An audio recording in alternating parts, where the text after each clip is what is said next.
اعوذ باللہ السمیع العلیم من الشیطان الرجیم بسم اللہ الرحمن الرحیم۔ اللہ کے نام سے شروع کرتی ہوں جو بہت ہی مہربان اور نہایت ہی رحم کرنے والا ہے۔ تمام ویورز کو السلام علیکم ورحمۃ اللہ وبرکاتہ۔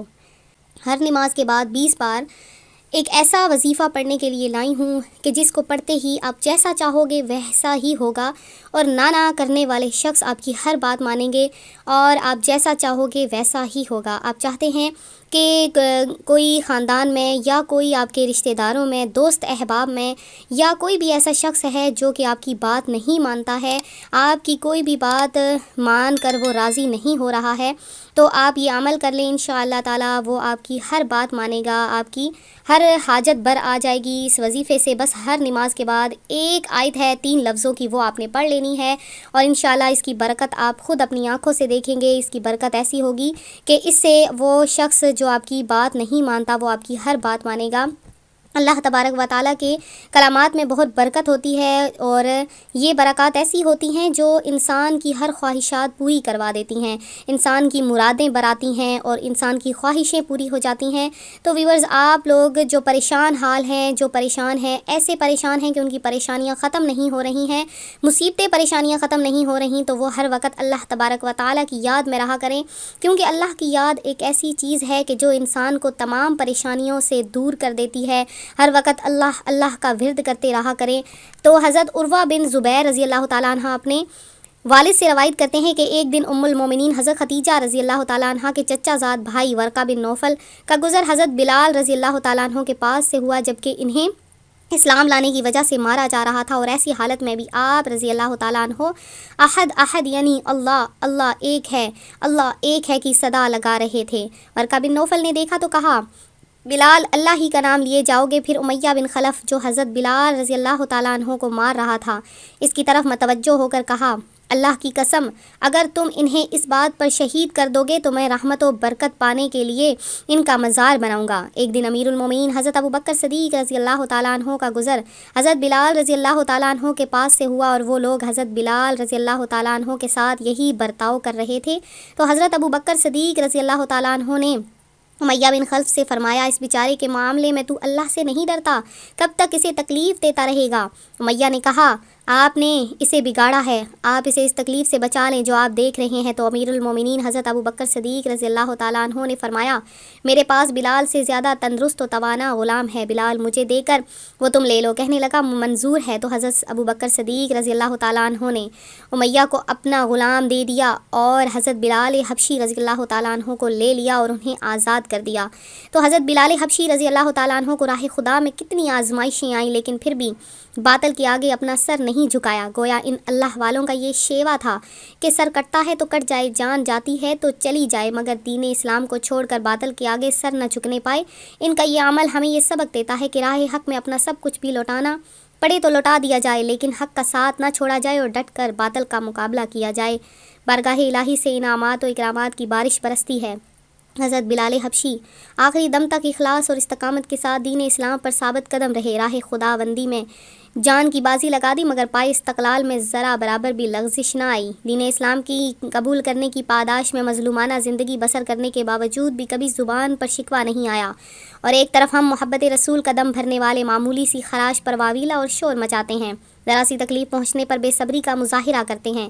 ذرا سوچیے، حضرت بلال رضی اللہ تعالیٰ عنہ اس قدر تکلیف برداشت کرنے کے باوجود بھی زبان حال سے یہی کہتے رہے کہ جان تو جا سکتی ہے لیکن کلمہ نہیں چھوٹ سکتا، لہٰذا ہمیں بھی چاہیے کہ آپ رضی اللہ تعالیٰ عنہ کی سیرت پر عمل کرتے ہوئے زندگی گزاریں، کہ وہ ایسی پاکیزہ ہستیاں تھیں کہ جتنی بھی انہیں مصیبتیں آ جاتی، پریشانیاں آ جاتی، جو بھی ان کی زندگی میں رکاوٹیں آ جاتی، لیکن وہ اللہ تبارک و تعالیٰ کا نام لینا نہ چھوڑتے۔ تو ہمارے اولیاء اکرام، صوفیاء اکرام نے کس طرح سے زندگیاں گزاریں، آپ نے اس طرح سے زندگی گزاری کہ ہر وقت اللہ تبارک و تعالیٰ کی یاد میں بسر کرتے۔ ہمارے حضور غوث پاک، جیسے کہ میں ان کا تذکرہ اس لیے کر رہی ہوں کہ ربیع الغوث کا مہینہ ہے، تو حضور غوث پاک رحمۃ اللہ علیہ نے کس طرح سے اپنی زندگی گزاری، کبھی اپنی زندگی میں جھوٹ نہیں بولا، اپنی زندگی میں کبھی بھی کسی قسم کے جھوٹ کو اپنی زندگی میں نہ آنے دیا، ہمیشہ سچ کا دامن نہ چھوڑا، اس کے علاوہ آپ بھوکا رہتے اور کئی سالوں تک درخت کے پتوں پر گزارا کرتے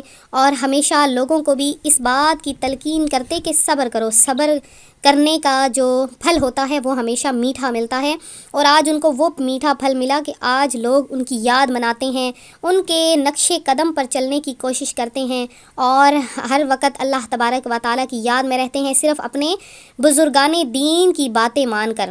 تو ہمیشہ اللہ تبارک و تعالیٰ سے دعا کرتے رہتے، کیونکہ دعا ایسی چیز ہے کہ جو انسان کی مصیبتیں پریشانیاں ختم کر دیتی ہے۔ تو ہمیں چاہیے کہ اپنی دعا میں اپنے تمام مسلمانوں بالخصوص والدین اور اپنے اساتذہ کو ضرور یاد رکھیں کہ یاد رکھیے دعا دنیا و آخرت کی ڈھیروں بھلائیاں حاصل کرنے کا ذریعہ ہے۔